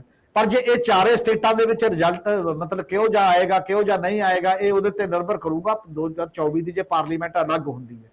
ਜੇ ਇੱਕ ਗੱਲ ਇਹ ਕਹਿੰਦੇ ਨੇ ਵੀ ਜਿਹੜੀ ਜਾਂ ਪਾਰਲੀਮੈਂਟ ਦਾ ਸੈਸ਼ਨ 18 ਤੋਂ 22 ਤੱਕ ਬਣਾਇਆ ਹੋਇਆ, ਜੇ ਇਹਦੇ 'ਚ ਇਹ ਹੈ ਵੀ 4 ਰਾਜਾਂ 'ਚ 5 ਰਾਜਾਂ ਨੂੰ ਤੋੜ ਦਿਓ, ਥੋੜਾ ਜਿਹਾ ਅੱਗੇ ਲੈ ਜਾਓ, ਪਾਰਲੀਮੈਂਟ ਥੋੜੀ ਜਿਹੀ ਪਿੱਛੇ ਕਰ ਦਿਓ, ਇਕੱਠਾ ਕਰੋ, ਉਹ ਇੱਕ ਅਲੱਗ ਪਤਾ ਲੱਗੂ। ਹਜੇ ਤੱਕ ਕੋਈ ਕਿਸੇ ਨੂੰ ਨਹੀਂ ਪਤਾ। ਕੱਲ ਨੂੰ ਆਲ ਪਾਰਟੀ ਮੀਟਿੰਗ ਜ਼ਰੂਰ ਬੁਲਾਈ ਹੈ, ਕੱਲ ਨੂੰ 17 ਤਰੀਕ ਨੂੰ ਬੀਜੇਪੀ ਦੇ ਜਿਹੜੇ ਪਾਰਲੀਮਾਨੀ ਮਾਮਲੇ ਦਾ ਮੰਤਰੀ ਨੇ ਪ੍ਰਹਿਲਾਦ ਜੋਸ਼ੀ, ਕਿ ਬਾਕੀ ਤਰ੍ਹਾਂ ਦੇ ਬੰਦੇ ਬੁਲਾਏ ਨੇ, ਕੀ ਕਰਨਾ, ਪਰ ਉਹ ਕਹਿ ਰਹੇ ਨੇ ਸਾਨੂੰ ਏਜੰਡਾ ਹੀ ਨਹੀਂ ਪਤਾ, ਇੱਕ ਦਿਨ ਪਹਿਲਾਂ ਬੁਲਾ ਕੇ ਅਸੀਂ ਕਰਨਾ ਕੀ ਹੈ, ਮਤਲਬ ਪਾਰਲੀਮੈਂਟ 'ਚ ਕੀ ਕਰਨਾ ਹੈ। ਡੈਮੋਕ੍ਰੇਸੀ ਦਾ ਲੈਵਲ ਹੋਣਾ ਚਾਹੀਦਾ ਹੈ, ਏਜੰਡਾ ਲੋਕਾਂ ਨੂੰ, ਆਪੋਜੀਸ਼ਨ ਨੂੰ, ਸਭ ਨੂੰ ਪਤਾ ਹੋਣਾ ਚਾਹੀਦਾ ਤੇ ਉੱਥੇ ਜਾਣਾ ਕੀ ਹੈ। ਸਭ ਦੇ ਅੰਦਰ, ਇੰਡੀਆ ਅਲਾਈਅੰਸ ਦੇ ਅੰਦਰ ਵੀ ਖਾਲਸਾ ਜਾ ਇਹੀ ਹੈ ਵੀ ਕੋਈ ਇਹੋ ਜਿਹਾ ਕੰਮ ਨਾ ਕਰ ਦੇਣ ਜਿਹੜਾ ਕੰਮ ਸਾਡੇ ਤੋਂ ਨਾ ਕਿਉਂਟਿਆ ਜਾਏ, ਮੁੜ ਕੇ ਬਾਅਦ ਦੇ ਵਿੱਚ ਚੱਕਰ ਪੈਂਦਾ ਰਹੇ ਉਸ ਪੱਧਰ ਦਾ ਉੱਤਾ। ਇੱਕ ਲੈਵਲ ਦਾ ਨਾ ਬੇਚੈਨੀ ਦਿਖਾਈ ਦੇ ਰਹੀ ਹੈ। ਤੇ ਦੂਜੀ ਗੱਲ ਇਹ ਹੈ ਕਿ ਅੱਜ ਰਾਘਵ ਚੱਡੇ ਨੇ ਪ੍ਰੈਸ ਕਾਨਫਰੰਸ ਕੀਤੀ ਇਸ ਗੱਲ ਤੇ ਕਿ ਅਸੀਂ ਟੋਟਲ, ਉਹ ਤੋਂ ਬਾਅਦ ਸੰਬਤ ਪਾਤਰਾ ਆਉਂਦੇ ਨੇ ਪ੍ਰੈਸ ਕਾਨਫਰੰਸ ਕਰਨ। ਰਾਘਵ ਚੱਡਾ ਨੇ ਕਲੀਅਰ ਗੱਲ ਕੀਤੀ ਕਿ ਸਾਡੇ ਸਾਹਮਣੇ ਜਿਹੜਾ ਹੁਣ ਟੋਟਲ ਅਲਾਈਅੰਸ ਹੈ 26 ਤੋਂ 28 ਪਾਰਟੀਆਂ ਦਾ, ਇਹਦੇ ਲਈ ਸੀਟ ਵੰਡ ਕਿਸੇ ਪਾਰਟੀ ਨੂੰ ਘੱਟ ਮਿਲਣੀਆਂ ਵੱਧ ਮਿਲਣੀਆਂ ਇਹ ਏਜੰਡਾ ਨਹੀਂ ਹੈ। ਸਾਡੇ ਲਈ ਇੱਕ ਨਕਾਤੀ ਏਜੰਡਾ ਹੁਣ ਇਹ ਹੈ ਕਿ ਬੀਜੇਪੀ ਨੂੰ ਸੱਤਾ ਤੋਂ ਆਊਟ ਕਿਵੇਂ ਕਰਨਾ ਹੈ। ਵੱਡੇ ਇੰਟਰਸਟ ਲਈ ਛੋਟੇ ਇੰਟਰਸਟ ਜਿਹੜੇ ਨੇ ਉਹ ਛੱਡਣੇ ਪੈਂਦੇ ਨੇ ਕਿਸੇ ਵੀ ਰੂਪ 'ਚ। ਫਾਈਨਲ ਅਥਾਰਟੀ ਸਾਡੀ ਜਿਹੜੀ ਕੋਆਰਡੀਨੇਸ਼ਨ ਕਮੇਟੀ ਹੈ ਉਹ ਹੈ, ਉਦੋਂ ਬਾਅਦ ਆਪੋ ਆਪਣੀ ਸਾਡੀ ਪਾਰਟੀ ਦੀ ਪੋਲੀਟੀਕਲ ਅਫੇਅਰਜ਼ ਕਮੇਟੀ ਹੈ। ਇਹ ਜਿਹੜੇ ਅਸੀਂ ਜਾਵਾਂਗੇ ਉਹ ਪੋਲੀਟੀਕਲ ਅਫੇਅਰਜ਼ ਕਮੇਟੀ ਨਾਲ ਫੈਸਲੇ ਕਰਕੇ ਜੋ ਫਾਈਨਲ ਹੋ ਜਾਏਗਾ ਉਹ ਸਾਰਿਆਂ ਨੂੰ ਮੰਨਣਯੋਗ ਹੈ ਤੇ ਅਸੀਂ ਉਹਨੂੰ ਬਿਲਕੁਲ ਕਲੀਅਰ ਕੱਟ ਅਲਾਈਅੰਸ ਦੇ ਵਿੱਚ ਜਾ ਰਿਹਾ ਤੇ ਅਲਾਈਅੰਸ 'ਚ ਸੀਟ ਵੰਡ ਹੋਏਗੀ। ਮਤਲਬ ਇਹ ਬੜਾ ਕਲੀਅਰ ਅੱਜ ਉਹਨੇ ਇਸ ਸਵਾਲ ਦੇ ਜਵਾਬ ਦੇ ਵਿੱਚ ਇੱਕ ਗੱਲ ਕੀਤੀ ਹੈ। ਇਟ ਮੀਨ ਚ ਇਹਦਾ ਪੰਜਾਬ ਤੇ ਵੀ ਅਸਰ ਦਿਖਾਈ ਦੇਗਾ ਹੀ। ਫਿਰ ਉਧਰ ਰਾਘਵ ਚੱਡਾ ਦਾ ਸਵਾਲ ਹੈ, ਪਿੱਛੇ ਆਪਾਂ ਕਹਿ ਰਹੇ ਭਗਵੰਤ ਮਾਨ ਨੇ ਆਇਆ ਕਹਿਤਾ, ਜਾਂ ਇਹਨਾਂ ਨੇ ਜਿਹੜਾ ਬੀਬੀ ਜਿਹੜੀ ਮਿਨਿਸਟਰ ਹੈ ਅਨਮੋਲ ਗਗਨ ਮਾਨ ਉਹਨੇ ਕਹਿਤਾ, ਤੇ ਅੱਜ ਰਾਘਵ ਚੱਡਾ ਨੇ ਆਪਣੇ ਲੈਵਲ ਤੇ ਐਜ਼ ਬੀਇੰਗ ਏ ਮੈਂਬਰ ਉਸ ਕਮੇਟੀ ਦਾ, ਉਹਦੇ ਕੋਲ ਅਥਾਰਟੀ ਫਿਰ ਜ਼ਿਆਦਾ ਹੈ ਕੰਪੈਰੇਟਿਵਲੀ, ਉਹਨੇ ਆਪਣੀ ਗੱਲ ਕਰਤੀ ਕਿ ਹਾਈ ਕਮਾਂਡ ਤਾਂ ਇਹ ਹੈ। ਤੇ ਕਾਂਗਰਸੀਆਂ ਦੇ ਵਿੱਚ ਸਿੱਧਾ ਹੀ ਰਵਨੀਤ ਬਿੱਟੂ ਤੇ ਸਾਰਿਆਂ ਦਾ ਰੌਲਾ ਜਿਹਾ ਪਿਆ ਹੋਇਆ ਕਿ ਸਿਟਿੰਗ ਐਮਪੀ ਇੱਕ ਪਾਸੇ, ਬਾਕੀ ਦੀ ਜਿਹੜੇ ਨੇ ਉਹ ਤਾਂ ਇੱਥੋਂ ਤੱਕ ਕਹਿਤਾ ਵੀ ਜਿਹਨੂੰ ਨਹੀਂ ਚੰਗਾ ਲੱਗਦਾ ਹਾਈ ਕਮਾਂਡ ਨੂੰ ਦੱਸ ਕੇ ਛੱਡ ਜਾਓ ਤੁਸੀਂ, ਫਿਰ ਜੇ ਹਾਈ ਕਮਾਂਡ ਦੀ ਨਹੀਂ ਮੰਨਣੀ ਤੁਸੀਂ ਇਨਡਿਸਪਲਿਨ ਕ੍ਰੀਏਟ ਕਰਦੇ ਹੋ, ਜੇ ਬਹੁਤ ਸਾਰਾ ਕੁਝ।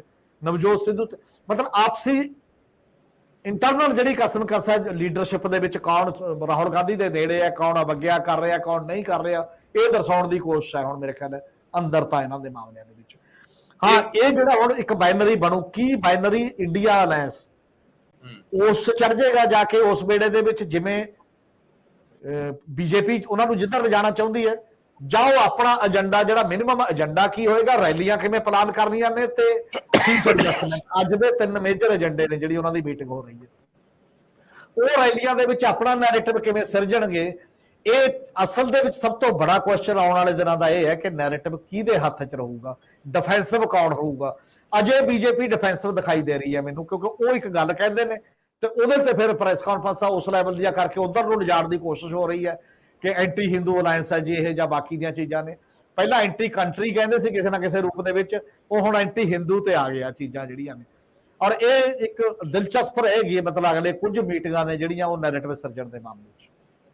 ਇੱਕ ਮੈਂ ਇੱਕ ਨਾਲ ਹੋਰ ਐਡੀਸ਼ਨ ਕਰਦਾ, ਹੋਰ ਇੰਟਰਸਟਿੰਗ ਅੱਜ ਬਿਟ ਹੈ, ਇੱਕ ਏਜੰਡਾ ਯੂਨੀਫਾਰਮ ਸਿਵਲ ਕੋਡ ਹੈ, ਤੇ ਨਾਗਾਲੈਂਡ ਦੀ ਅਸੈਂਬਲੀ ਜਿਹਦੇ ਆਪਣੇ ਨਾਗਾਲੈਂਡ ਦੀ ਸਰਕਾਰ ਮੈਂ ਕਹਿ ਰਿਹਾ ਪਾਸ ਤਾਂ ਅਸੈਂਬਲੀ ਨੇ ਕੀਤਾ, ਚਲੋ ਉਹਦੇ 'ਚ ਬੀਜੇਪੀ ਵੀ ਭਾਈਵਾਲ ਹੈ ਉਸ ਰੈਜ਼ੋਲੂਸ਼ਨ ਦੇ ਵਿੱਚ। ਅਸੈਂਬਲੀ ਨੇ ਇੱਕ ਯੂਨੈਨਿਮਸ ਰੈਜ਼ੋਲੂਸ਼ਨ ਪਾਸ ਕੀਤਾ ਹੈ ਜਿਹਦਾ ਪਾਰਟ ਬੀਜੇਪੀ ਵੀ ਹੈ। ਉਹਨਾਂ ਨੇ ਕਿਹਾ ਵੀ ਸਾਨੂੰ UCC ਤੋਂ ਐਗਜ਼ੈਂਪਟ ਕਰ ਦਿਓ ਨਾਗਾਲੈਂਡ। ਅੱਛਾ, ਹੁਣ ਜੇ ਬੀਜੇਪੀ ਨਾਗਾਲੈਂਡ ਦੇ ਵਿੱਚ UCC ਤੋਂ ਐਗਜ਼ੈਂਪਸ਼ਨ ਮੰਗ ਰਹੀ ਹੈ ਤੇ ਇਹਦਾ ਕੀ ਮਤਲਬ ਹੈ? ਇਹ ਮਤਲਬ ਇਹਨਾਂ ਨੂੰ ਲੋਕਲ ਲੈਵਲ ਦੀ ਸਿਆਸਤ ਹੈ ਜਿਹੜੀ ਉਹਦੀ ਸਮਝ ਹੈਗੀ ਹੈ ਕਿ UCC ਟਰਾਈਬਲ ਏਰੀਆਜ਼ ਦੇ ਵਿੱਚ ਇਹਦੀ ਲਗਾਤਾਰ ਮੁਖਾਲਫਤ ਹੋਏਗੀ।